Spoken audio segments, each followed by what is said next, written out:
সময় চুপ থাকা শিখাই দিছে, দায়িত্ব ধৈর্য ধরা। এখন আর কারো উপর ভরসা করে চলি না, বাস্তবতা আমার একলা থাকা শিখাই দিছে।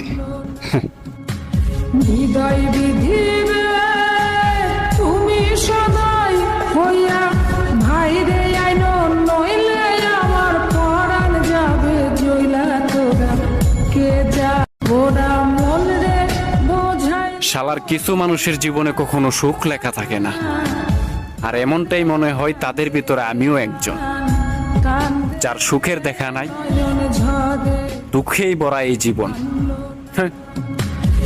বছর খানি ঘুইরা গেল এত কষ্ট দিস না রে জীবন, রে এই প্রবাসের মাটিতে পাশে থাকার মতন এলাম না কেউই নাই। না কল যায় আমার পুইরা গেল